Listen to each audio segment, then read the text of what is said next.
Dublin Talks with Adrian Kennedy.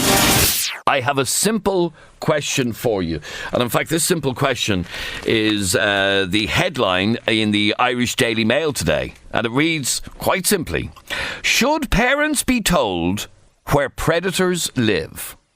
That's the headline in this article in the Irish Daily Mail today. And it's a yes-no answer, but it is kind of a split opinion. It's all to do with the story in the news today saying that proposals have been made to tell schools and locals the names and addresses of high-risk sex offenders. Some TDs and experts have warned that the idea will backfire and that it will drive sex offenders underground, which could be even more dangerous and could also lead to vigilante type behaviour if people know where they are. The information would only be disclosed if the sex offender would likely not be assaulted, intimidated, threatened or have his or her property damaged, and it must also not cause public disorder. Here's the thing though, I believe it probably would cause public disorder if we were all told where sex offenders are living.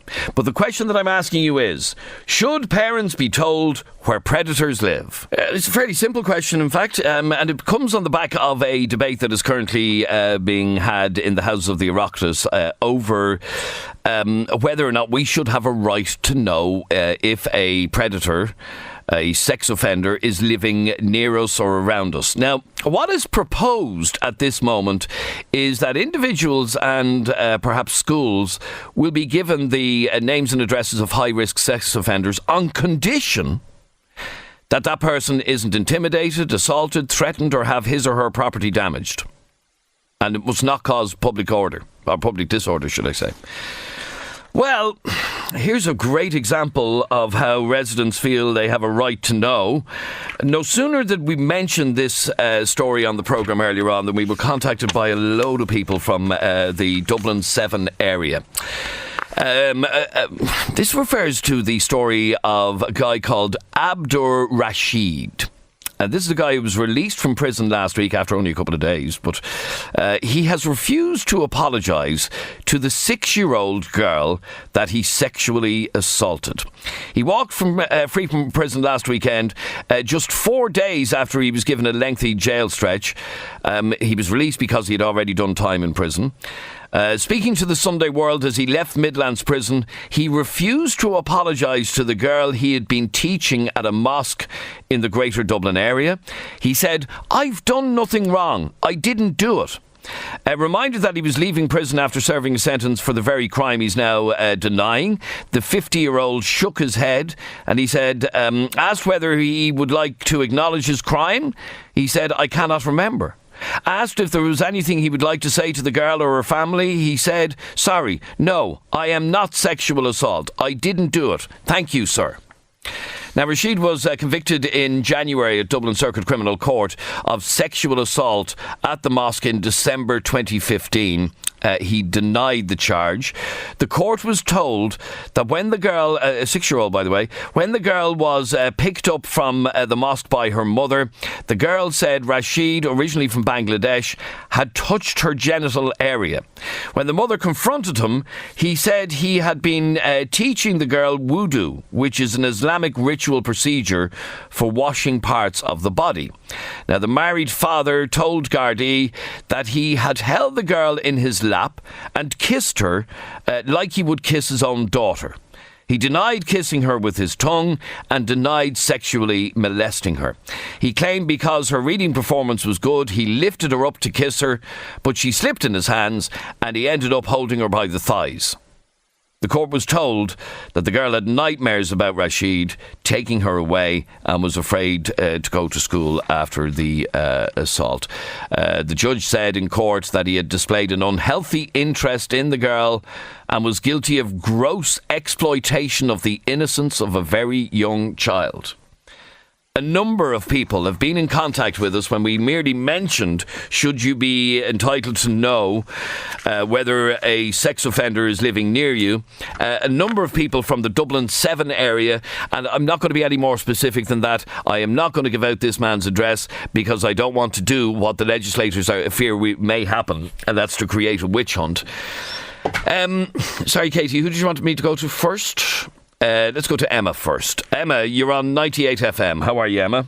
Hi, Adrian. Emma, because I don't want to create public hysteria, I don't want you to name the street that this man is living on, okay?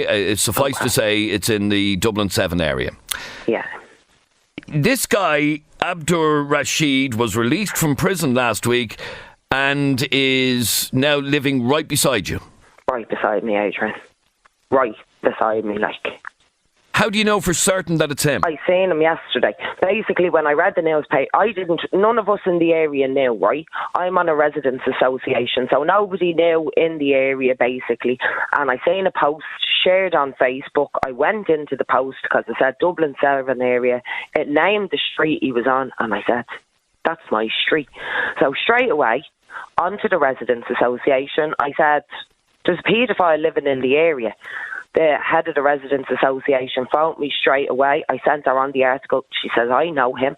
She told me his address, right? At the time, I had to go out. I had to collect my daughter, right? Mm-hmm. Now, Adrian, my daughter has autism.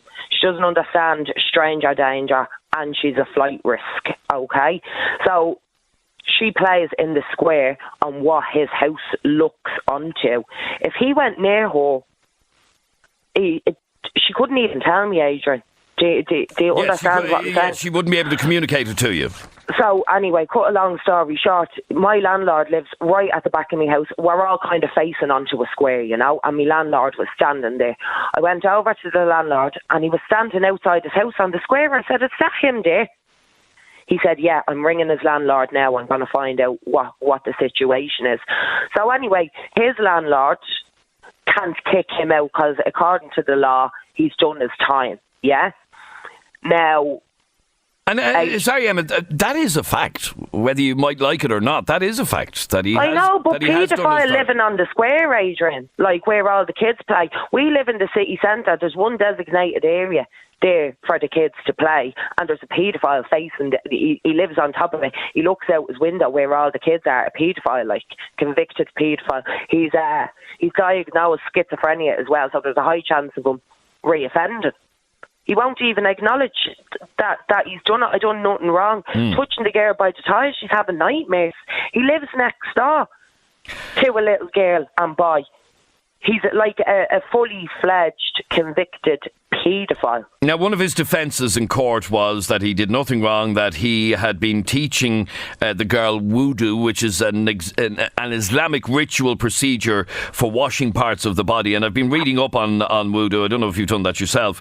And it is a thing. Now, I don't know if it involves a man. And when is it appropriate for a strange man to teach a daughter? I'm sure the mother could do that. That's exactly the point, that it isn't. It doesn't child, involve... I read up on this, and that child and mother stood against him in court. Yes, they did. Yes, in fact, so much so that the judge actually commended the girl and her mother for their courage in giving the evidence. For a child to go and stand against a dirty paedophile man, and he is saying, no, nothing wrong. And he's moved back in. As a matter of interest, Emma, had he been living there before he was arrested or before he was jailed? Allegedly, yes. Okay, so he just went back home then? Yeah, he just went back home. I don't know what kind of sick individual is fucking Mrs. Mind the language. I'm sorry, but I got on to Tussla this morning as well and said, you still know, I don't know if you still know what the procedures here is, but there's a paedophile living with a child, like. I'm going to let everybody know. I got banned off Facebook and all. Sorry, say that again, living with a child? Yeah, his kids are there. Oh, sorry, right, okay, sorry. Yes, he is a father, so he's entitled to live with his children, Emma. I mean, whether you like this or not, the fact of the matter is that this man has done his time. Here, hold on. Paedophilia is a sickness, Adrian. You don't just get reformed. He didn't acknowledge that he done it and what he done is wrong. He's not better, like. No, he's using that defence that he'd been teaching her an Islamic ritual and nothing more, nothing less. Kids are like his daughter.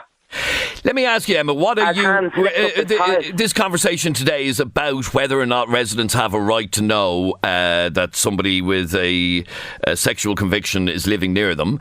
In your case, you happen to know anyhow. What do you want to see being done? We didn't know. We But you do found out now. because somebody, nobody let all of us know that there was that the local paedophile moved into the corner. Nobody let us know that. What do you want to see being done? I want him, to be honest with you, I'd like to see him hung, drawn and quartered. Okay, now to go back to the conversation about why this mightn't be a good idea to let people know is exactly that. I want him hung, drawn and quartered. What will that achieve? You see, the worry is that if we know, and I know you happen to know, that a convicted offender is living near you, but if we all get told, these people will just be moved on, will be harassed out of their houses and end up living underground. Do you see that risk? Like, right here, and I'm not trying to play the racist card here, but he's not even Irish, like. Well, he actually is.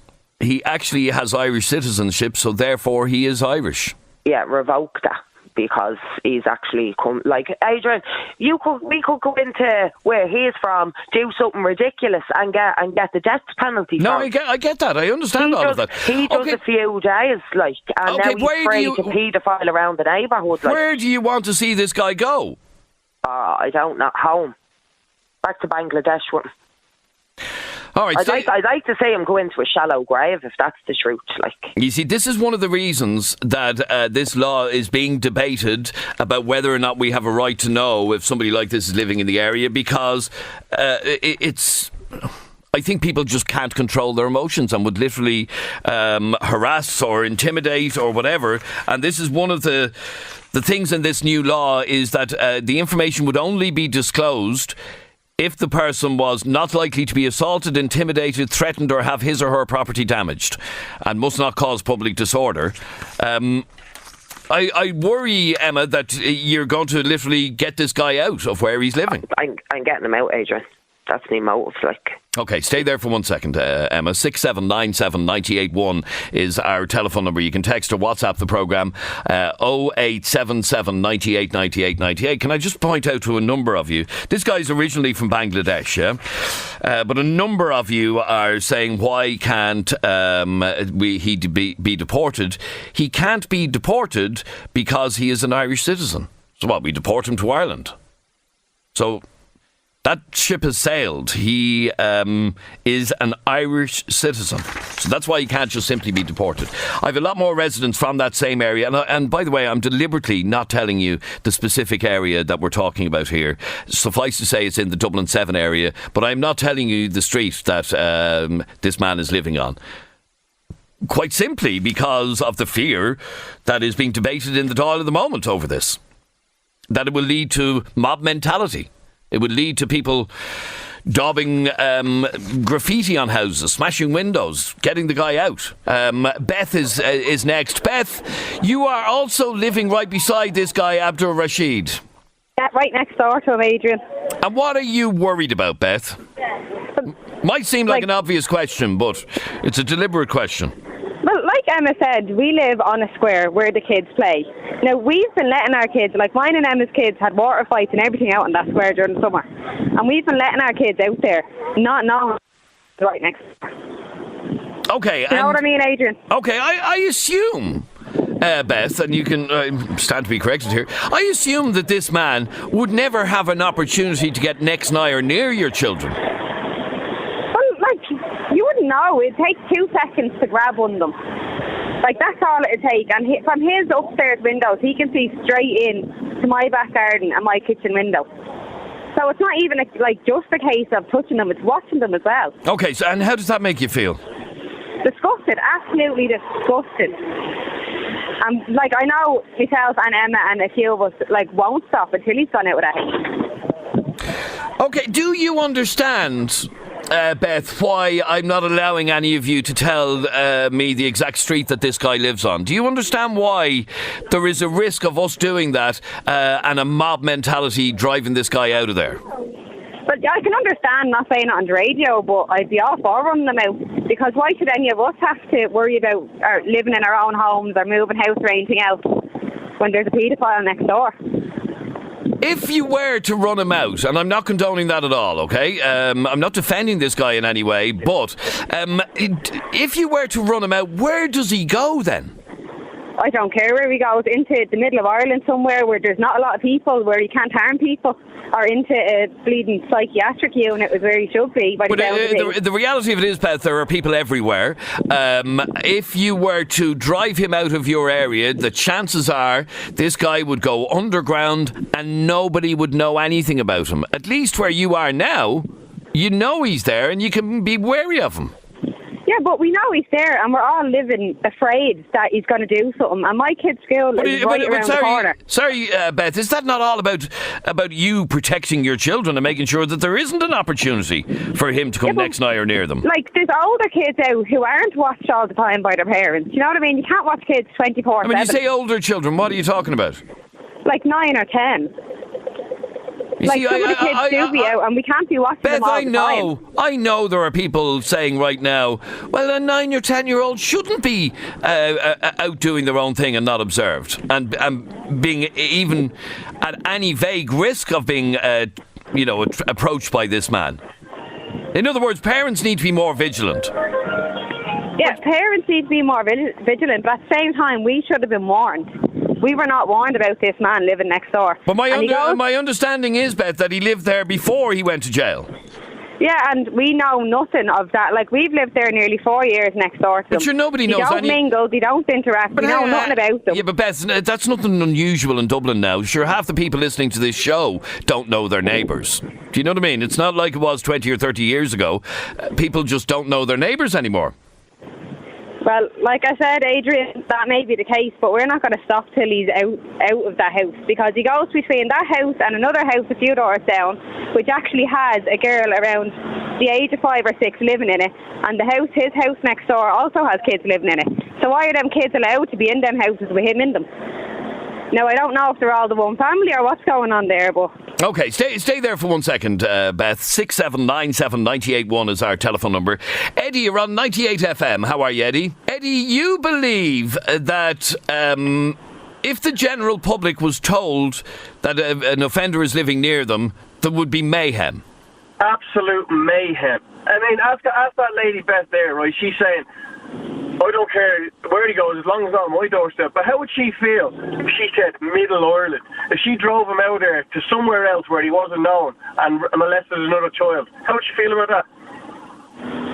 Well, Beth, to be honest, I think that people should always be told where they are, regardless of where they go. And no matter where they go, they should be run out of it. They have to live somewhere. I'm not defending them, but they have to live somewhere. And by the way, can I just let it be known, I'm not in any way defending this guy either. People listening to this show are hearing what they want to hear. I did not in any way defend that guy. I'm merely stating that this fella's done his time. He was living there before. He just went back home again. That's not in any way defending him. But the point being, Eddie, you believe that if the community knew, he would just be driven from there and driven to somewhere else, and eventually nobody would know who he is or where he is. Adrian, you've just been saying it there, the amount of people that are already paying for blood, ringing in and texting in saying what's his address. They just batter him, and then they'd probably get locked up, and then he'd be going somewhere else where he isn't known, and he'd be free to do it again. Beth, do you understand that he would be driven to somewhere that he isn't known and could offend again?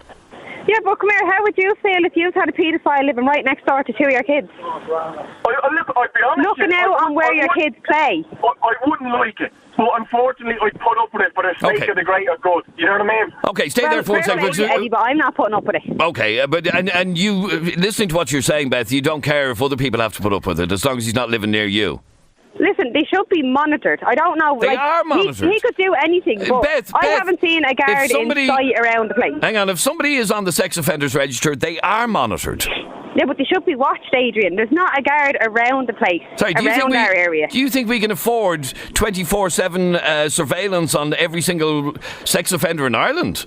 Yeah, if that's what it takes. But you're forgetting that this is one that is likely to reoffend and would not take responsibility for what he did. No, accept that. Okay. Trish, you're on 98 FM. Hiya, Trish. Hiya, Adrian. Now, Trish, what do you want to say? I totally agree with Beth. I don't know what that guy is on. I mean, we are too lenient on paedophiles in this country. He shouldn't be allowed anywhere near kids. He should be kept locked up because paedophiles are likely to reoffend. The statistics say that. We have so many repeat offenders. They get too light of a sentence. They shouldn't be allowed on the street. They should just be locked up and that be done with them. But, Trish, that's not what happens. We don't lock them away. We don't throw away the key. We don't have the death penalty. We don't castrate them. That's just our law as it is. And that's why we have such a bad problem with paedophiles. We have paedophiles coming from other countries to offend here because what they practically get is a slap on the wrist. A child who's been abused or anyways raped or anything, any sexual assault, will have that with them for the rest of their lives. I agree with you 100%. These scumbags can go out after 5.5 years, 6 years, sometimes only 2 years, and they can live their lives. Yeah, fair enough, they're watched and they're put on a sex offenders list, but they can still live their lives. That's totally unfair. Okay, see, here's in fact, even the Rape Crisis Centre are a little bit concerned about these possible laws that would enable us to know who's living near us. You get messages like this: burn the sick, you-know-whats out, murder them. Sure, the prison services in Ireland, you get a slap on the wrist. This is the whole thing that I worry would happen, Trish, if we were all told who was living here, there and everywhere. I do completely understand that, and I understand the whole mob aspect of things. But as a parent myself, I would not let any of my daughters out to go running around knowing there's a paedophile in the area. And as a parent's job is to protect their kids, we should be given the information that there's even a paedophile within the able. No one needs to know the exact address, but we should. Okay, so in the general area. So, yeah. Okay, but I mean, I'm just saying that this guy Abdur Rashid is living in the Dublin 7 area. The Dublin 7 area is actually huge. Do you want to narrow it down to a closer area? No, I'm not saying that they have to do that, but people in the Dublin 7 area should be aware that if anybody in that area is going to let their kids out, that there is a paedophile in that area, to be more cautious. Okay, stay there for a second, and maybe that is the way around it, not giving his precise address. Chelsea, you put up a post warning people about this man, Abdur Rashid. Your sister lives around the corner from him, and she's terrified. Yeah, she is indeed. She has 2 small kids. One of them is 4, and he's actually in the creche a few metres away from where this man lives. Right, I assume this man isn't walking in and out of the creche. No, but he's around the area, you know what I mean? There's 4 creches, 6 schools, and he's patrolling the area, and he's a paedophile. He's patrolling the area? He's patrolling the area. He was seen walking around the area, seen walking up. But hang on for 1 second. Relax there, Chelsea. Everyone's entitled to walk. Yeah, but was he hiding behind bushes? Around schools, around this area. I mean, this man shouldn't be allowed around this area. Shouldn't be. And where should he? Where should he be? He should be dropped off somewhere. He should be in prison. That's where he should be. But he has been released. He should be dropped off in the middle of nowhere. There was a girl that robbed a package of biscuits, and she got a longer sentence than him. And I don't disagree with you about the sentence being disgraceful. I think it is disgraceful. But the fact of the matter is that everybody eventually gets released from prison. But I mean, he wasn't made an example of, Adrian. You know what I mean? For the thing that he done, like, people like him should be made an example of. And he's going to reoffend again, and he's going to do it again. And he's walking around our area where the kids are and everything, and he shouldn't be allowed to do that. Okay, let me read out just one message before we wrap this up. He's a pedo FFS. He abuses kids, and you're making excuses for this animal. Get a grip. Did he think about that poor child when he abused her? He deserves hell brought upon him. And 98 FM want to be ashamed protecting this animal, and other people urging us to give out his address. I will not be doing that. If you're in that immediate area, you know who he is and where he is. You don't need me to tell you. And by me adding to it, by me giving out his address on the radio, is just going to lead to a mob mentality. And I'm sorry for your troubles. Look, Beth and Chelsea, who live near there, thank you for talking to us. We're going to keep on top of this story and see how it develops. And in no way am I condoning this guy. In no way am I protecting him. I just will not give out his address on the radio because I don't want to be responsible for anything that might happen. You're listening to 98 FM's Dublin Talks. This is a podcast of 98 FM's Dublin Talks. Front page of the Irish Daily Star today. Sex beast is sent packing, says the Star. Laura Colgan wrote that mosque molester Abdur Rashid was run out of his home by angry residents after they gathered outside his property and demanded him to leave.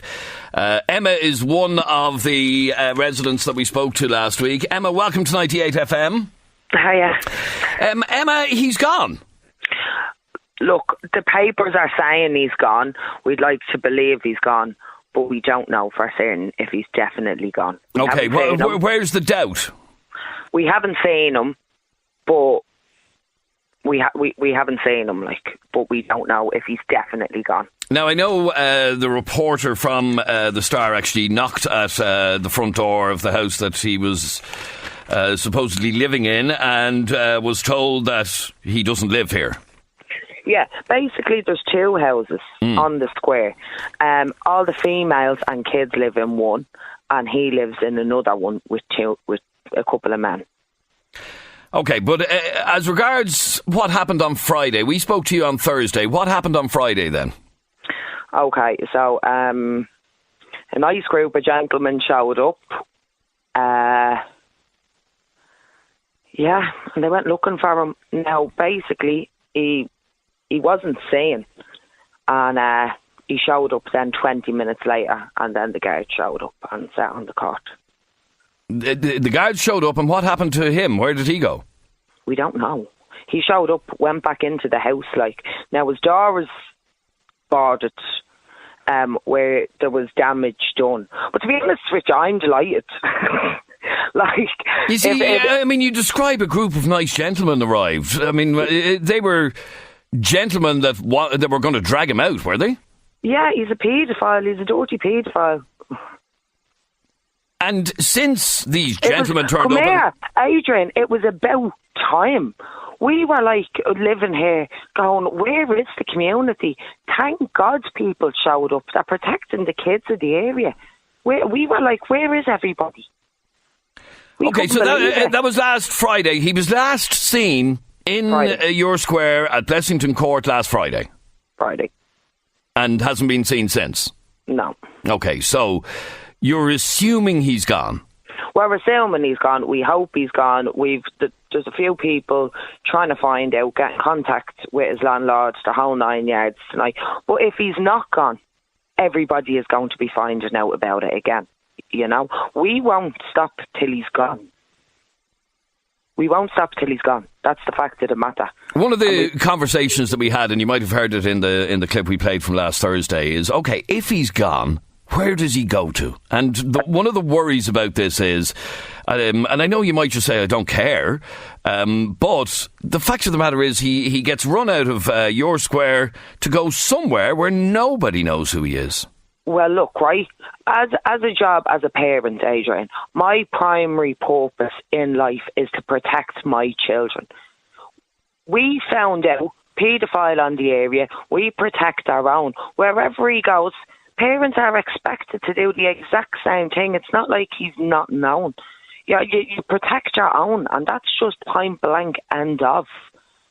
Wherever he goes, people have a duty of care to protect their own, and that's what we're doing. 100%. Okay, but you're still not certain if he's there anymore. You just haven't seen him since Friday. Look, he hasn't been seen by a few of the residents. We were speaking about it this morning. It'd be wise for him to leave. He's got no business being around. That sounds very here. threatening, Emma. I'm not threatening him. I live here. I haven't been near the house. But even to say he'd be wise not to come back.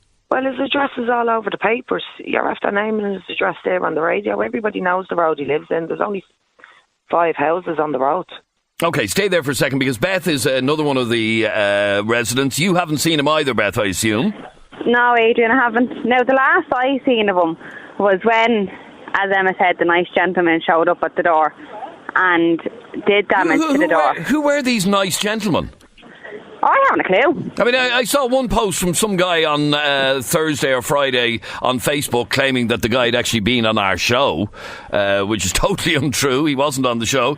And Abdur, if you're listening, you're welcome to come on the show if you want to air your opinion on this. But anyway, Beth, he hasn't been seen since last Friday. A group of gentlemen arrived to basically get him out. Do you have any idea who these people were? No?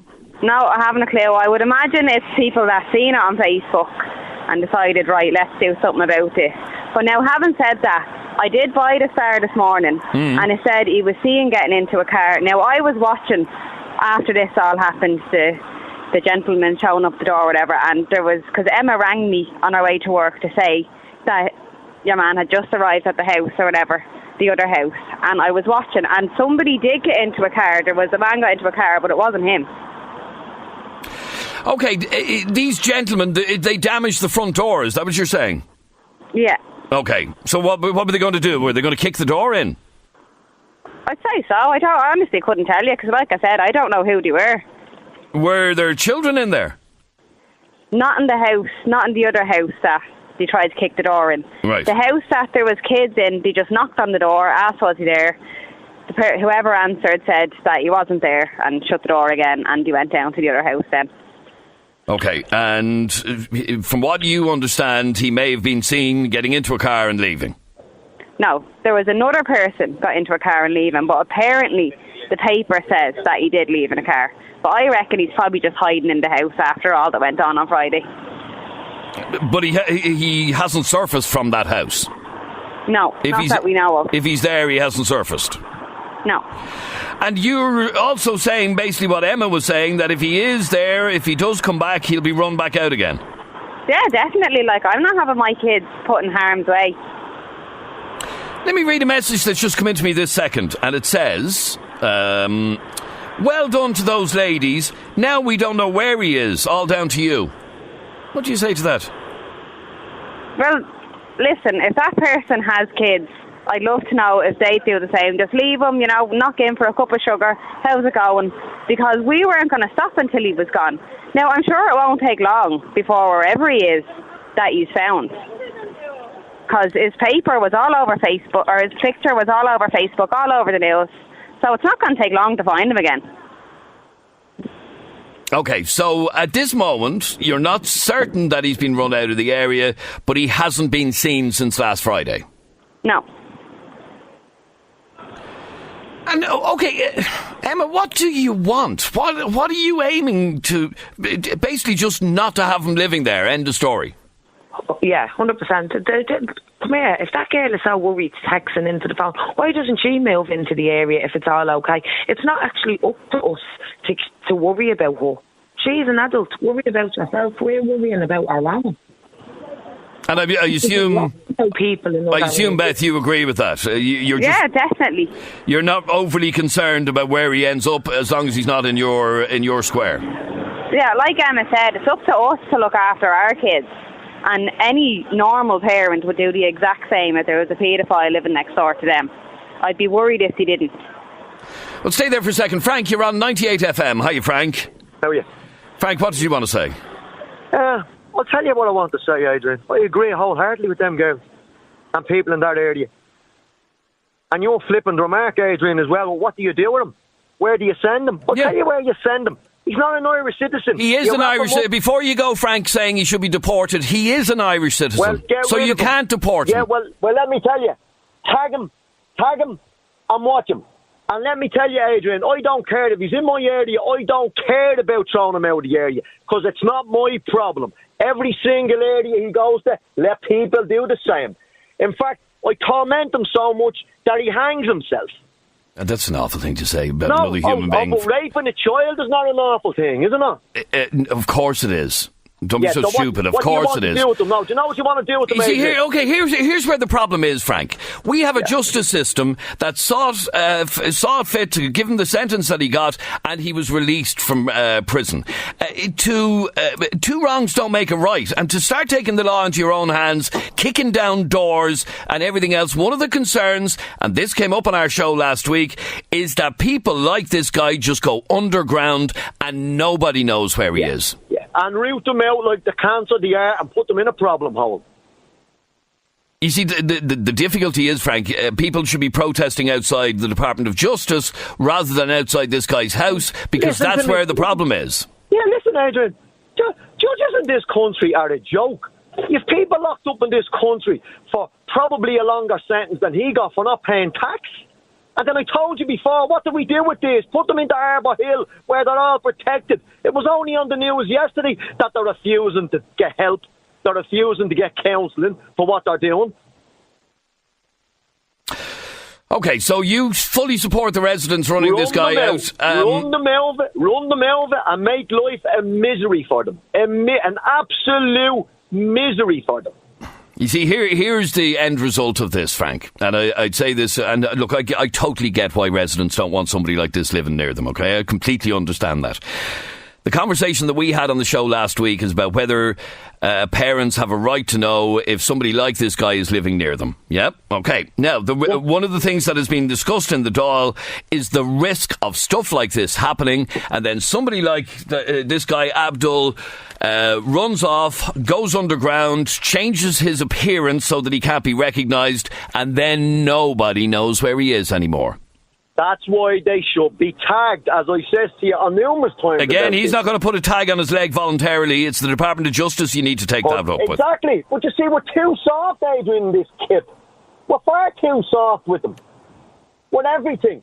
The legal system in this country is just to protect the guilty person. It does nothing for the victim. So I think it's actually, when you see what's going on across France with protests with our government, I actually think it is time people in this kip now took control of the kip themselves and dealt with these issues themselves. And as I says to you, I don't care if I force them out of my area. I don't want them in my area. And it's up to every single area to make life a misery for them. OK, I just want to go back to both Emma and Beth, and I want to ask you both this same question, OK? I'm very conscious that in the case of this man, there are his own children involved here who've been living there. I assume, Emma and Beth, no harm will come to his family. No, no harm is going to come to the family, but at the same time, the mother of them kids should not have him anywhere near them. And Emma, you would agree with that, would you? He lives in a man house. He won't even live with his kids, which is probably a good thing, right? I'm not saying it's a bad thing, but he's deluded. He thinks he's superior, it just baffles me. So he's not in the house with the kids. They have two houses between them. And I swear to God, it's just disturbing. Look, nobody is at the house with the kids. That wasn't the door that was picked. That wasn't the door. So, okay, look, so I just want to clarify that no harm will come to these children. No, nobody or the family. But him around here, we're trying to protect the kids. We don't want to see harm coming to children. But see him, Frank's 100% right. He should be hung through the tree in the car. All right, thanks very much indeed, Emma and Beth, and keep in touch with us if there's any sign of him around the area, because, like you said, we're still not certain whether he's actually moved out. He just hasn't been seen around the area. Thanks very much indeed for talking to us. A couple of your messages, and in fact, the majority of you are saying this. Anyone who has citizenship and commits a crime should have their citizenship taken away and they should be deported. In fact, an awful lot of you are saying exactly that. The Irish government should take back his citizenship and send him back to his own country. Another message says, in any first world country, citizenship would be revoked and the person will be deported after a serious crime. And yeah, in fact, that's what the majority of you seem to be saying, that in cases like this, if it is somebody who was granted Irish citizenship, they should have that citizenship revoked. Anyway, we'll keep on top of that story. Thanks very much indeed for your calls. 98 FM's Dublin Talks.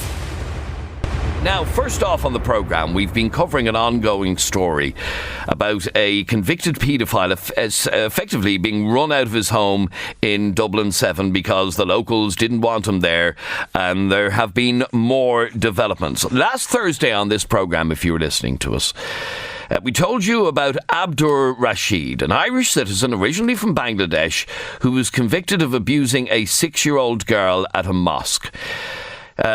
He was jailed last week, but released only a couple of days later because he'd been in custody since last January. So he basically fulfilled his sentence of 18 months. He was jailed for 18 months, but after being sentenced to it, he was released a couple of days later because he'd already been in prison, if you understand what I mean.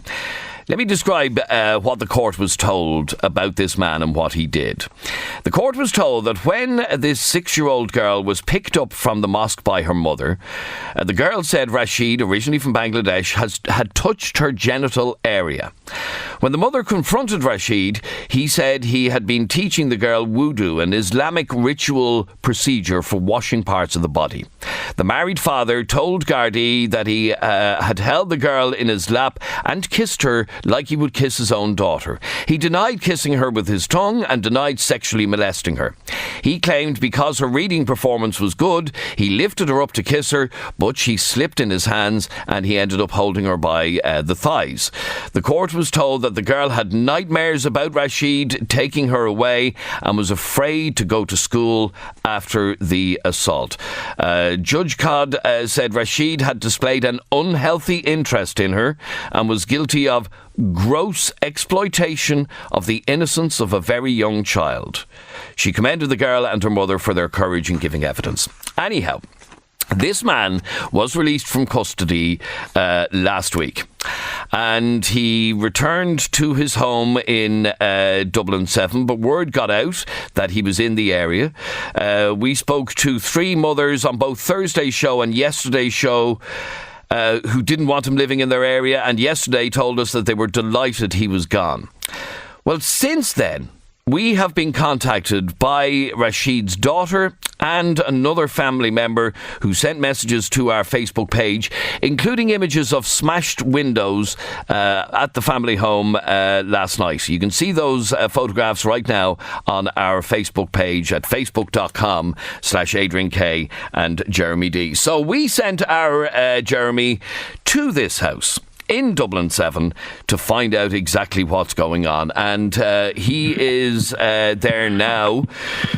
Jeremy, we had a number of family members contact us to explain the terror that they're living in over the last couple of days. You are there now. Yes, I am indeed. I'm outside the house that we've been talking about. And as you rightly said, we've been contacted by several different family members over the last 24 hours and worried about what has happened since this story broke last week. So I'm actually outside the house at the moment. In a few minutes, I'm going to be inside the house talking to some of the family members. Let me just set the scene of where we are. I'm not going to name the street, obviously, where we are, because we don't want to add to the problems that already exist here. So it's Dublin city centre, not far from Dorset Street. It's a quiet little cul-de-sac. It's a residential cul-de-sac, lots of houses around, populated very heavily with kids. I mean, where I'm standing at the moment, there's children's bikes all over the road. There's little Tykes cars on the ground. It's quite clear that it's an area that's highly populated with children. In this area, then, we have this house, which is a 2-storey house in which the family of this man are living. And we just want to stress again that he is not living there himself. Abdur Rashid is not living in that house, but his family are living in the house. Now, as we highlighted yesterday on the show as well, the residents didn't seem to be happy with the news that he had moved out. They didn't believe that he was, in fact, moved to another location. The family say he is. And what happened yesterday is was the house was targeted again. And I'm standing literally at the front door of the house, and I can see the damage that was caused last night. The photographs are on our Facebook page, facebook.com/Adrian K and Jeremy D, for you to see. And what it shows is the front window of the house, which is smashed. Now, what happened, we'll be hearing a first-hand account of what happened from one of the family members that was in the house at the time, but from what we believe, they were sitting in the house yesterday evening at 5:30. This didn't happen in the dead of night, Adrian. This happened at 5:30 when the children in the house were sitting in the living room as well. And what we believe happened was a bike was thrown at the window. A fairly large bike was thrown at the window with the glass coming in. And if you can just hear, I'm just going to put the mic up. Just 1 second now. I don't know if you could hear that. That is the glass. I can hear that clearly, yes. That is the glass that's still on the ground. The glass is all over the ground here outside the house. I'm looking in the living room window as well, and you can see the glass is put through into the living room. Had a child been standing at the window at the time, we could have been talking about a completely different story. But one of the children that does live in the house was in the living room at the time and not far away from where the window smashed. Okay, you are going to go into that house now, and in the meantime I'm going to talk to another family member, and I'll come back to you in a couple of minutes' time when you're actually in this house in Dublin 7, all right? Now, just another note, I don't know if it means anything, but it's just interesting that there are signs all up around the house saying children at play. Now, these are signs that they looked as though they were just printed out on a printer in the last couple of days. They're not official signs, but they're on A4 paper and they're stuck on bamboo sticks, and they are placed right outside the house, and they say children at play. I don't know if that's a connection to what's going on at the moment, but it's interesting that they're right outside this house. All right, Jeremy, we'll come back to you in a couple of minutes, because in the meantime, I want to talk to a lady called Sadia. And by the way, sorry, if you want to get in contact with us, if you want to comment on this, you can text or WhatsApp 0877 98 98 98. 0877 98 98 98. Better still, you can call us on 6797 981. One of the things that I want to discuss with you, and I want to get your opinions on, is something that I mentioned on the show the other day. And that is, and this started off from a debate, by the way, in the Houses of the Oireachtas last week, where it was being discussed whether parents and schools and so on should know if a convicted paedophile is living in their area. And one of the concerns that was expressed in the Dáil last week was that it can lead to intimidation, to harassment, and so on for not only the convict, but also for their family. And that is exactly what is happening here now. This man, we understand, has not been at this house since last Friday. Yet still, his wife and 4 children are being terrorised in their own home. The important thing to remember is these people have done nothing wrong. These people didn't abuse any child. He may have, but they didn't. And one of the things that I mentioned on the show yesterday and last Thursday is that in a case like this, innocent people get harmed. So by knowing that somebody like this was living in your area, innocent people get harmed, and it leads to a mob mentality. And I'd love to hear from you on this. You can text or WhatsApp us on 0877 98 98 98. 0877 98 98 98. I'm joined on the line by Sadia. And Sadia's aunt is Abdur Rashid's wife. Okay, so you know the connection. Her aunt is Abdur Rashid's wife. And Sadia, let me begin by asking you, why did you contact us yesterday? Well, basically, my aunt, she didn't have... So she called me, actually. She called me and said that, Sadia, somebody threw a bike into our window and she doesn't know what to do, you know. And I went online, obviously I was looking up, and you had that post up that Rashid was run out, and he was run out. He left the house a while back after he came back, you know, because my aunt was concerned for the safety and everything for her children and herself, obviously. You know, even after he went to prison, they were still in that house. Okay, now he served a few days in prison last week and he was released and he was seen in the area in Dublin 7. How long did he stay and why did he leave? He was, I'm not sure. I haven't been to their house, you know. As far as I know, he was there 1 day or 2 days. I'm not 100% sure. As I mentioned, I haven't been to their house. Like, about the situation, my aunt is obviously very reluctant to talk about all the abuse that is happening to her.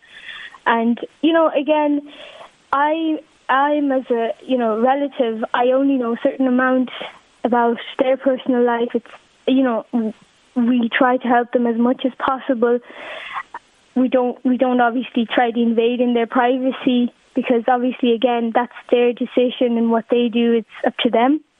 But only thing I know is what my auntie called me last night around 8 o'clock, 7 o'clock, saying there was a bike thrown in their house. And my auntie is very reluctant to tell me about all the abuse that goes on in their house. This was ongoing. You know, they're not from Ireland, they're foreign.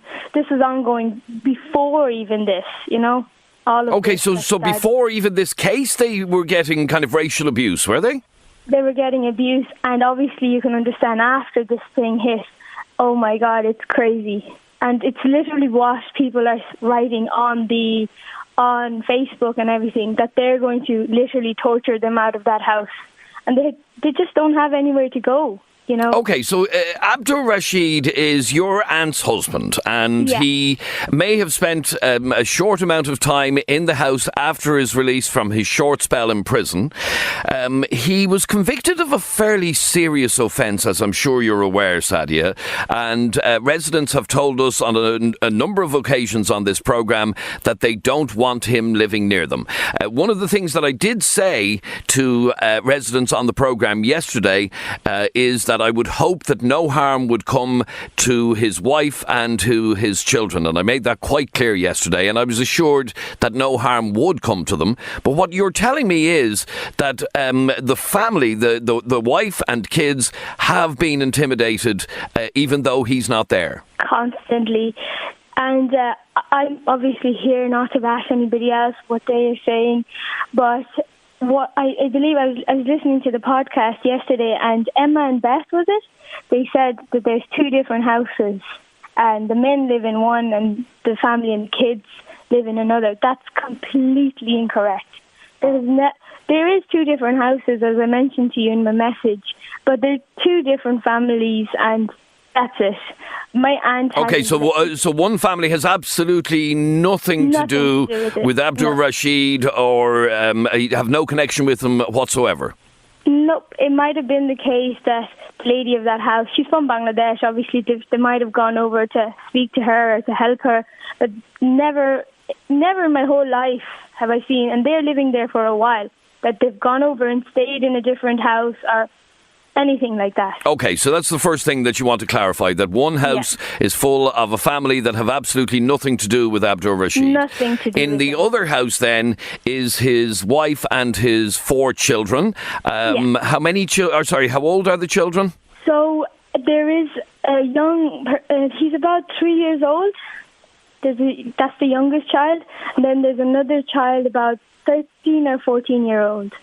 Okay, and what you're telling me is that last night a bike was thrown through the window and the children were in the house at that time. They were so terrified, and I said to my aunt, I said, do you want me to come and collect you to my house?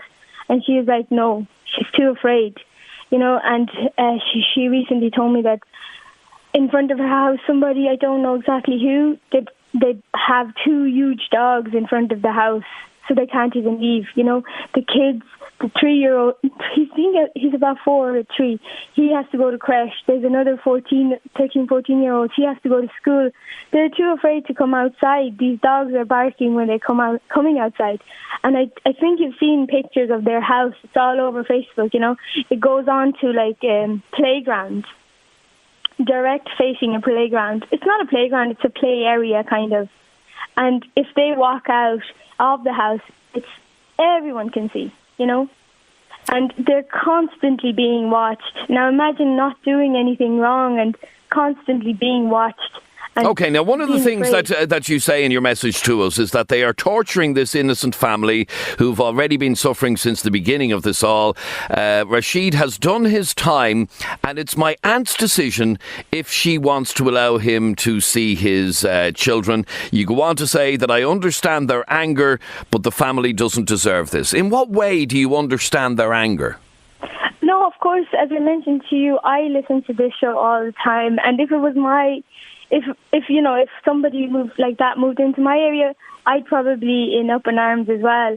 That's why I said I understand their anger. But as a family member, as the closest family member, I can't stand here and obviously judge my aunt because of that.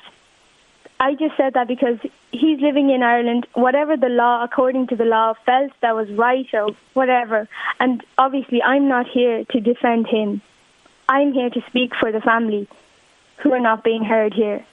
So only thing on the newspapers, the articles on the show, it's all about what he did and he can't live there and he can't do this and he needs to be gone, run out. I'm talking about the family. I don't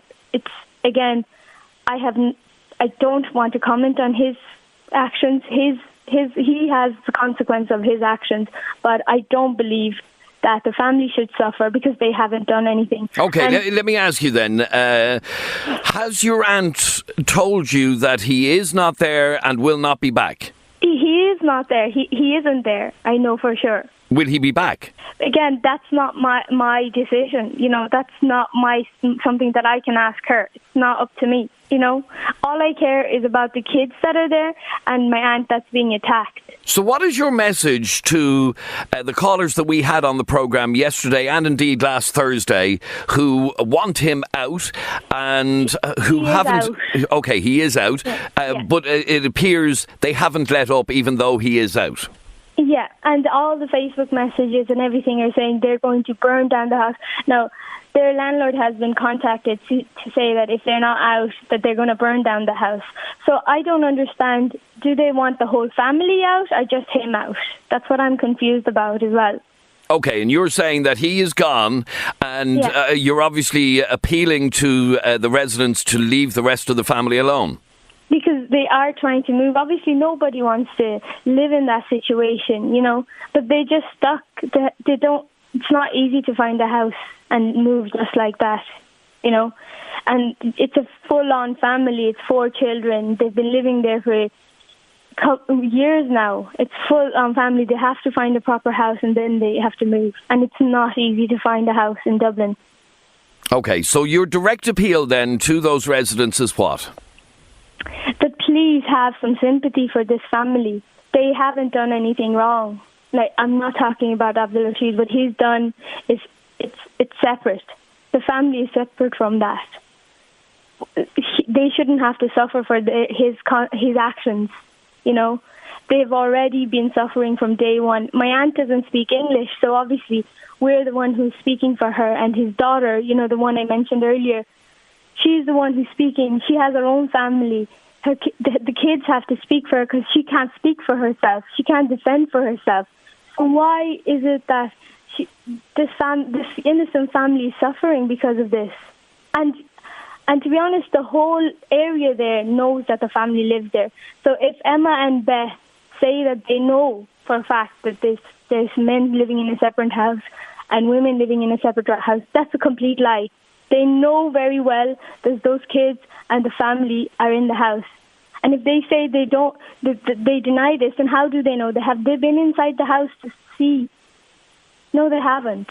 So they don't know. Without knowing, they're attacking these houses.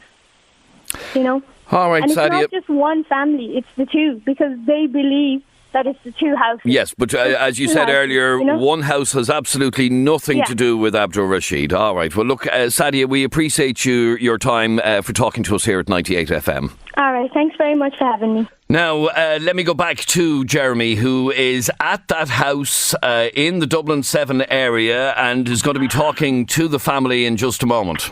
Yeah, and if you've just joined us, well, you will have heard from the aunt there. After the break, we're going to be finding out what this family are actually going through firsthand. I've been in the house already. I've been talking to the family off air, and it's quite horrific what they are going through. We're going to find that out in a moment. But just to set the scene again, if you're joining us late, we are at this house in Dublin 7, just outside, or just off Dorset Street, where that attack happened yesterday evening at 5:30, where literally the living room window. By the way, Adrian, it's interesting to point out that the living room in this house and the bedroom are the same room. So the bed in which a lot of them sleep in is in the living room as well, and the sofa is just beside the window. And as you can hear, there is the remains of the attack at 5:30 yesterday evening, when that window was in fact put in. Stay tuned. After the break, we'll be inside the house. Our Jeremy is in this house in Dublin 7 right now. Yes, Adrian, I am. I'm in the house where, and I have to stress, where Abdur Rashid used to live, does not live anymore. That is key here. Just while you were giving them your introduction there, Adrian, it was interesting. Just to set the scene, I'm in the living room, which has the bed in it, the window right beside the sofa where that the bike was thrown against the window last night. And just before we came on air, I'm talking to Sani, who is Abdur's daughter. Just before we came on air, you told me your brother. What age is your brother that was on? 3 years old. He's 3 years old. He just woke up, Adrian, literally as you were giving your introduction there, and the first thing he said was about the window being broken. The window's broken. That's what he woke up with. Is he aware? Obviously, he's not aware of everything that's going on, but what is he aware of? He was on the sofa last night when that. He was. He is aware someone might come in. He has fear inside him now.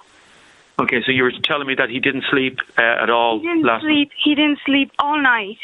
He had nightmares, and he kept crying, saying the window's broken, something's coming. Okay, let's go back to the start of this story. I mean, most people are familiar now with what happened. How long are you living in this house? 6 years now. And you've never had problems like this before? Never. You've always got on with the neighbours? Yeah. So in your own words, tell me what happened at 5:30 yesterday afternoon. So you were in this room with all your family? Well, it started at 5 o'clock with the loud knock on the door. Our heart was beating really fast. We knew something was coming because of all the threats and everything. So what has been the worst threat that's been given to you? Not your father. Forgetting about your father for a second, because he's gone. When did he leave this house? He left last week. Last week? Yeah. Has he been back at all? Never, no. Does he plan on coming back? No, not with all these threats, no. Okay, can you give the residents and the concerned neighbours a guarantee that he will not be back in this house? He will not be back in this house. Now they're trying to run us over this house, knowing that he's not here. Okay, tell me about the worst threat that was given to you in the last couple of days. They're going to burn the house. They're going to break into the window. Someone actually, obviously don't mention names, but someone actually said they're going to burn the house. Yes. And here's you with, again, your cousin was talking to us on the air before this. How many children are living in this house? 3 children. 3 children. The youngest being your daughter, which is, what age is she? 11 months. She's 11 months. 11 months. And that's her on the bed asleep at the moment. She didn't sleep last night either, I believe, did she? She was crying. She was crying as well all night. Where was she when the window was put in? Just near the window, on the sofa. Okay, the sofa, Adrian, is literally underneath the window here, so you had children sitting on the sofa when the window was smashed. Okay, so go back to 5 o'clock yesterday afternoon. There's a knock at the door. There's a knock at the door. Someone ran down and shouting rapist. Later on, around 5:30, we were checking on the window and we were sitting on the sofa then. Then someone just threw a bike at the window, half of a children bike, not the full bike, and they broke the window, and I was just screaming. I was in a shock. My mother in a shock. She was upstairs coming out of the bathroom. She had no idea what to do. She thought we were dead or something. Something happened to us. She was stunned. And my little brother screamed really loudly, shouting, the window's broken, my window's broken. He didn't know what to do. I didn't know what to do. And then I shouted through the window, why are you doing this? There's children in the house. Why are you doing this? Do you think because we spoke to some of the protesters and some of the locals on the show yesterday, which you will have heard in the podcast, were they aware yesterday that there were children in the house? Jeremy, I live here for 6 years. These people all around the area knows there's children in the house, yet they're still attacking us. I don't know why. Because there's children in the house. Okay, just take a moment. Sorry about this, Aidan. Obviously, she's very emotional about what's going on. And she said, I'm looking at the two children here. One of them is asleep on the bed. Neither of them got any sleep last night. The first thing the 3-year-old said when he woke up was, the window's broken, the window's broken. These people are now listening to the show. In fact, we're probably going to be talking to some of them in the next few minutes. What would you like to say to them? Why? There's children in the house. You care about your own children. What about our children? You know there's children in the house knowingly. And Beth, why did you lie? You know there's children in this house, yet you lied. Emma said to you. Why are you lying? There's not men living in this house. There's women and children. Are we not humans? Have you heard from your father? Have you spoken to your father since this attack happened? No. You've told me, you've said to the people listening that your father will not be, you can guarantee me that your father will not be back in this house. Why is that not enough? Why do you think that is not enough for these people? Why is this continuing? I have no idea. I don't know if it's my color of my skin or if it's the culture or if it's my religion or the way I dress. Okay, because these people around the area, they didn't see my father, and they know he's not here because my landlord let them know he's not here. The police made sure he's not here. So what are they targeting yet? Do they want to kill us or what? Are we not humans at all? Jeremy, can I ask you to ask her a question, if you wouldn't mind? And that is, does she and the family and his wife have an understanding as to why people are upset with the crime that he committed? Yeah, I mean, Adrian is asking, can you understand the anger from the community because of the crime that your father was found guilty of? Can you understand the anger, not towards you, not towards your family, not towards the house, but towards your father? I can understand that, yes. I didn't want him here as well, because I know what people would think of him. So I want him gone as well. What did you say to him when he was in the house? I told him the same thing. You shouldn't be here at all. You know what's happening around you. And I called the guards as well, and I explained to the guards what's happening. And then the guards took him. What did the guards say? I know you, after the attack on the house yesterday evening, you called the guards. What happened when the guards arrived and saw the damage that had happened? Yesterday, they said they'll check who did this. They have a CCTV here, and they'll find out who did this. They're going to take the fingerprint on that bike. They took the bike. They called my landlord to fix the window as well. The guards made sure it would be okay in the house. Okay, I mean, at this time, it's obviously, you feel safe enough, you know it's bright, and it's very quiet outside your house at the moment. What happens at 5:30, 6 o'clock when it's dark? Around dark, loud noise on the door, either kicking the door or like someone trying to break in. And do you see these people? I don't want names of them, but do you know who they are? Do you see, are their faces covered? They ran off. They completely ran off. Yesterday, around 5 o'clock, when they knocked the door, someone also threw a stone at the window. The window didn't break then, but it was two elderly men, around 40s or 50s, laughing. They're running away from the place after they threw the stone. So these aren't children. These are men in their 40s and 50s. These are elder people, yes.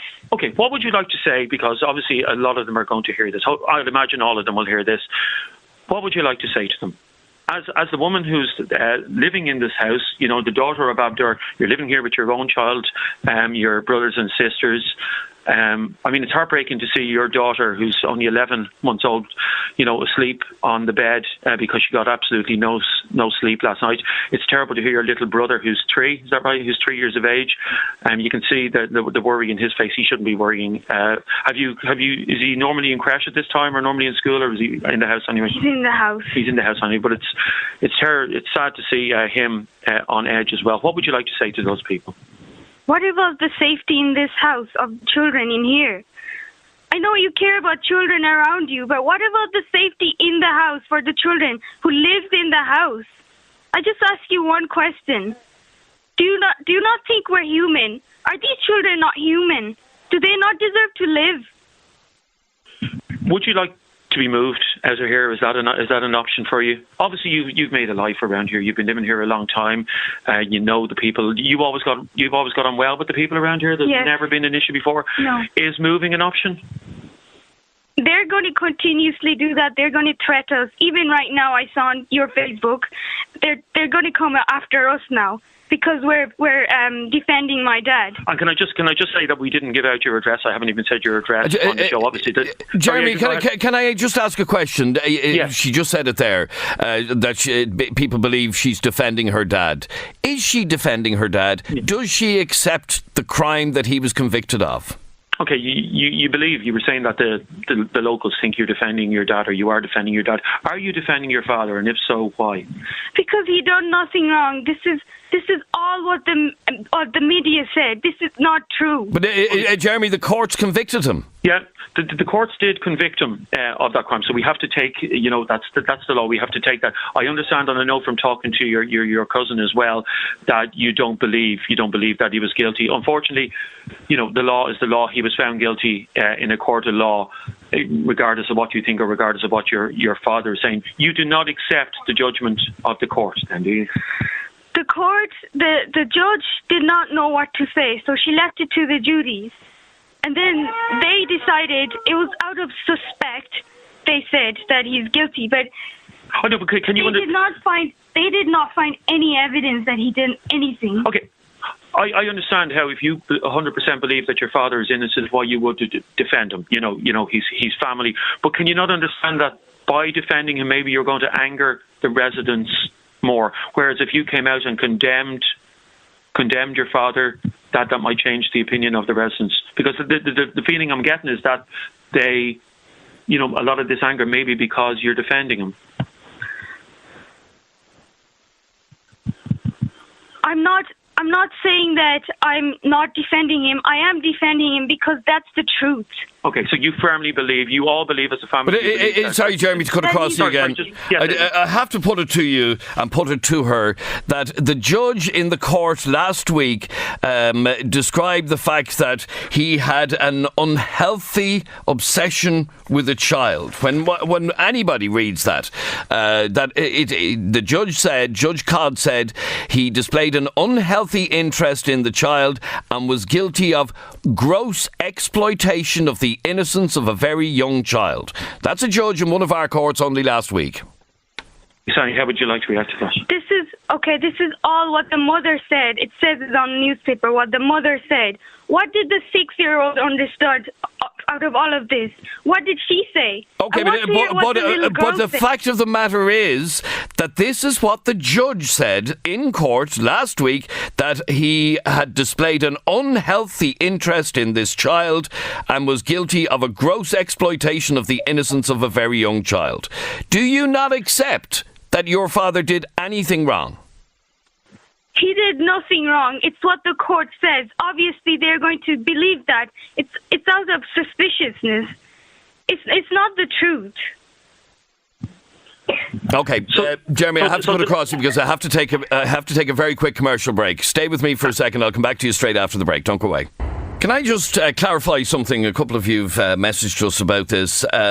Sani, who we are talking to, who is the daughter of Abdul Rashid, is 23 years of age. So for those of you suggesting we're interviewing a teenager, we're not. This girl is 23 years of age. She is a grown adult. And we are not exploiting some minor. This family wanted to talk on the radio. This family approached us to get their point of view across because they feel intimidated and terrorised in their own home.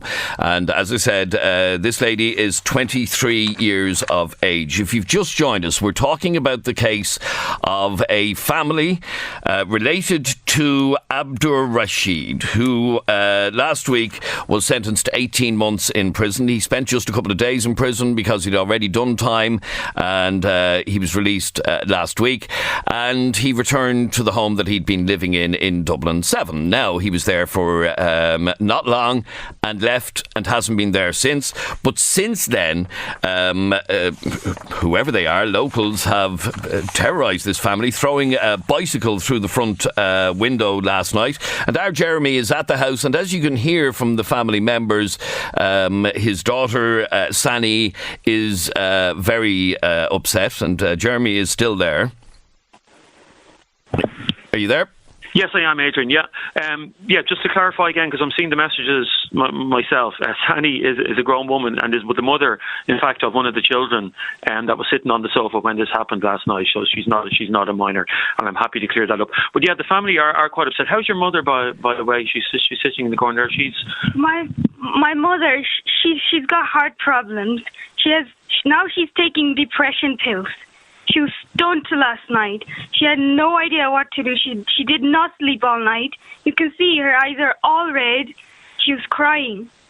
Okay, Adrian, that's the effect that it's having on the family. Okay, but stay there for 1 second, and I know Sani can hear me, or at least I hope she can, because I want to speak. I want to go back to one of the neighbours who lives close by, who's been on this programme over the last couple of days, and her name is Beth. Beth, welcome back to the programme.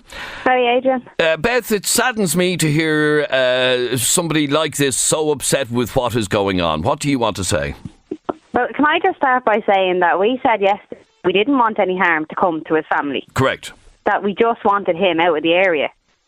It wasn't that we wanted, their windows smashed in or anything else. It was just that we wanted him gone. Okay, so who's doing that sort of damage? I don't want names, but do you know? I haven't. Do you know who's responsible? We don't know. It's not the neighbours doing it. It's obviously people that have seen it on Facebook. Okay. Now, you know what I mean? What Sani has said is that her father hasn't been there since last Friday and is not welcome there. He won't be there again. Can you not accept that? Yeah, well, we're accepting that. We also know that he has been in a house nearby. But we also know since last night that he is gone now. So that's our goal is completed. He's gone, and all the parents around here are happy with that once he doesn't come back. Okay, because to hear, I know you weren't directly responsible, but this sort of hysteria has led to somebody taking it onto themselves to throw a bicycle through the front room of the house last night. You obviously want those people to stop, do you? Yeah, the neighbours around here don't want... all our houses are in danger of being smashed or whatever, being close to the house. Sorry, Sani wants to get back in there. Yes, go on, yeah. You're quite upset listening to what she's saying. I am because Beth is with this. Sorry, I can't hear Sani there. Sani, I can't... Here. Yeah, sorry, that's and better. Everyone around the neighbours, it was all of them together that did this last night, knowingly that they broke the window. There's children in the house. She is lying. Well, Beth. Sorry, can I just say I was not even at home last night when this happened. Like I said, it wasn't the neighbours that did it. It wasn't not the neighbours that I know of, anyway. Okay. And you've no idea. That's what the same thing Beth said the other day, last week, Thursday. Her husband and her was throwing glass bottles at my window in the backyard around 4 a.m.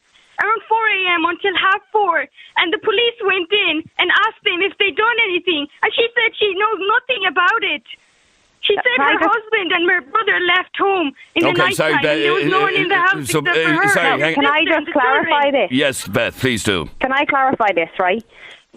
My brother had came over and stupidly did have a few too many drinks and threw some glass bottles over the wall. Now, I was in bed at the time. It was nothing to do with my husband either. And when the guards knocked, I said, I don't know, I was asleep. And I sent my brother down to the guards the next morning, and he went down to Mountjoy Garda Station, and the guards will be able to clarify that.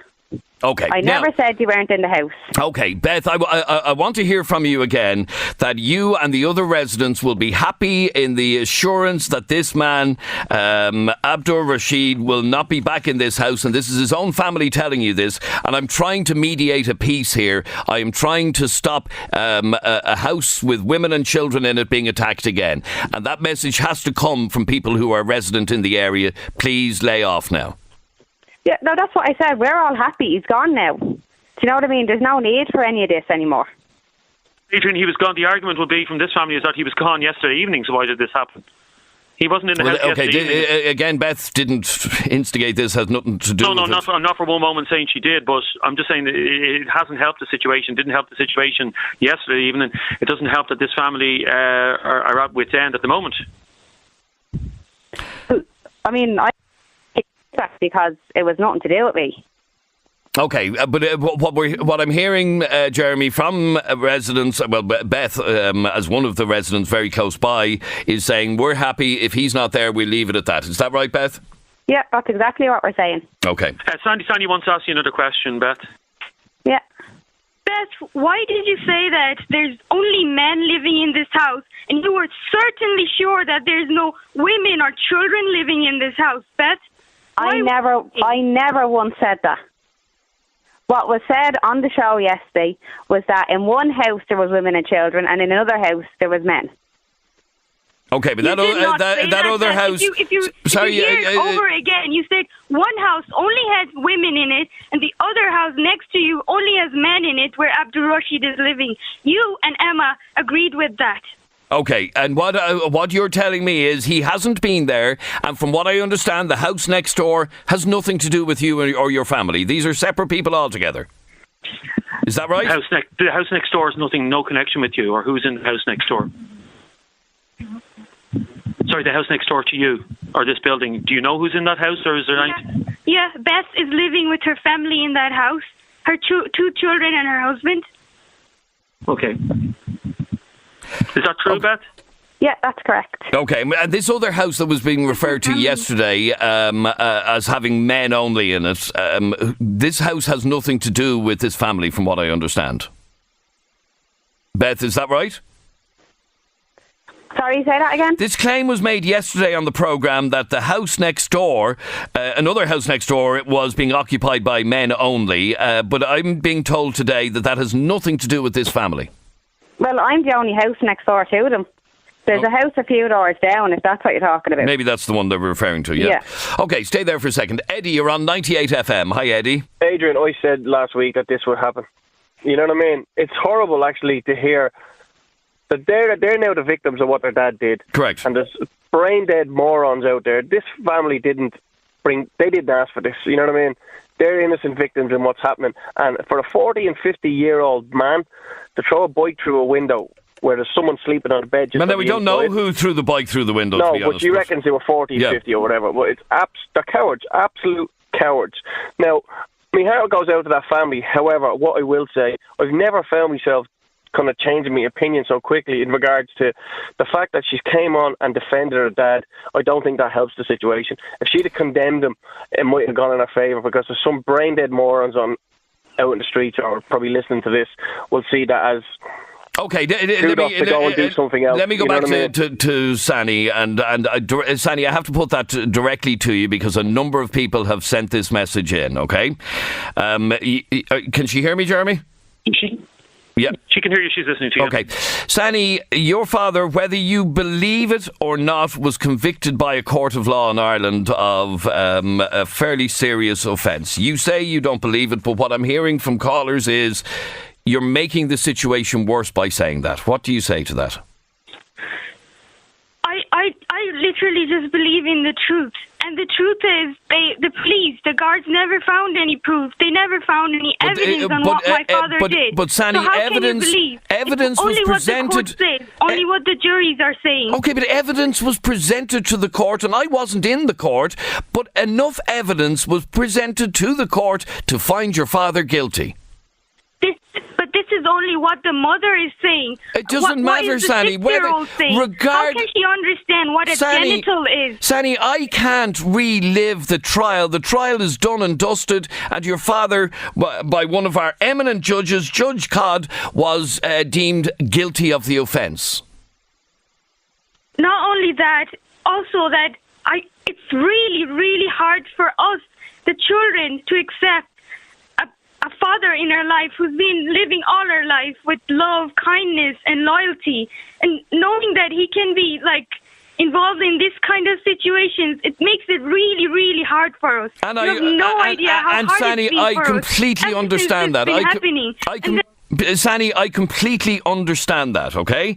How it must be extremely difficult for a family to have to live with this conviction. But again, I have to say to you that the fact of the matter is your father was convicted by a court of law in Ireland on this offence and found, according to the judge, displayed an unhealthy interest in the girl and was guilty of gross exploitation of the innocence of a very young child. Now, as I said, there's no point in reliving that trial. I can understand that. I can understand all that. That's why I don't want my father in here, for the safety of my family as well. Okay, so the guarantee that you gave us at the start of this discussion was because I think the main issue is, and yes, people may have an issue with the fact that you're defending your father, but that's your right as his daughter. But the main issue here is that people were worried that the man might come back into this house. You're giving the whole of Dublin listening to 98 FM now. You're giving me, you're giving Adrian a cast iron guarantee that he won't be back to this house. He won't be back. What if he rings you this evening and says, "Can I call around tomorrow" or whatever? He won't. Okay. He doesn't have that sense to ring back anyone or what to do. He doesn't have that sense anymore. Okay, Jeremy, I'm sorry to cut across you. To eat food. I have to take a break, but I'll come back to you for a final, very brief wrap-up straight after the break. And I've just one or two more calls dying to get in on this. We'll be back in just a moment. Jeremy, just to wrap up, the appeal here is to residents and to whoever might think of throwing a bike through somebody's window to please leave them alone, that this man is no longer in this house and won't be either. They're terrifying. That's exactly, and we're just going to wrap up here now, Sani. There was one thing you wanted to finish off by saying. About the lovely gentleman they spoke about. Sorry, I can't hear a word there, Jeremy. Sorry.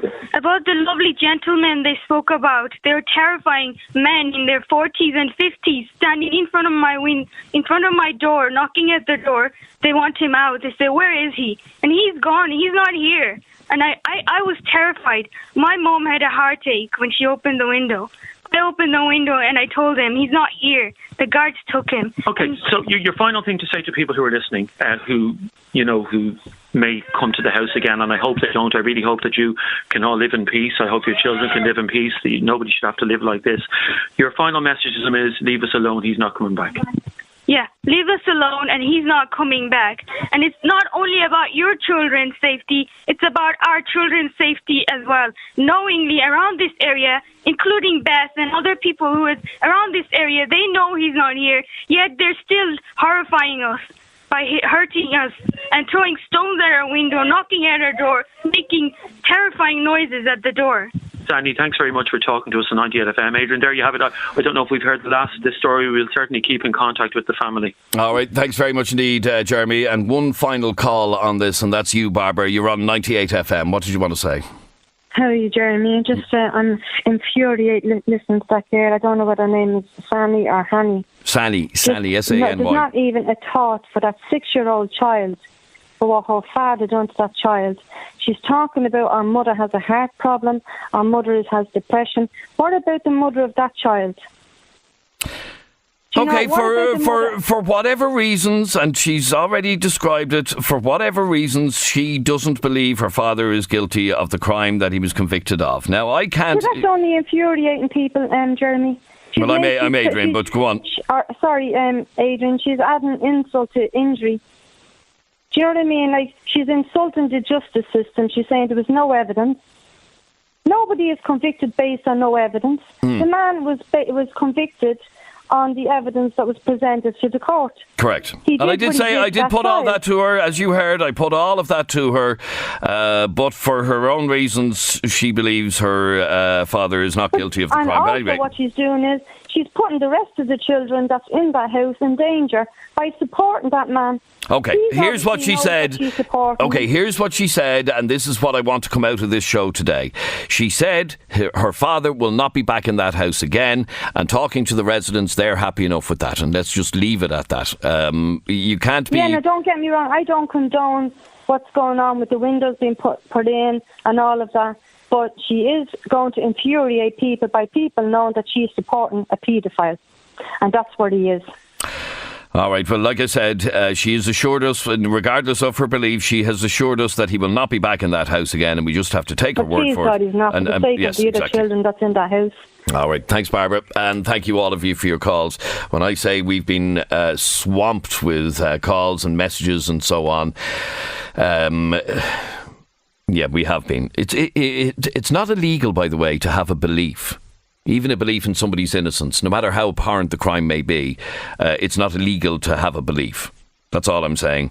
But the assurance that this lady has given is that this man will not be back in this house again in Dublin 7. And please leave the family alone. And can I just remind you, there are very young kids in that house. There is a 3-year-old and an 11-month-old. Okay? Wife, daughters, and grandchild as well. So there you go. That family wanted to come on the air, wanted to put their side of that whole story on, and we have enabled that to happen. This is 98 FM's Dublin Talk.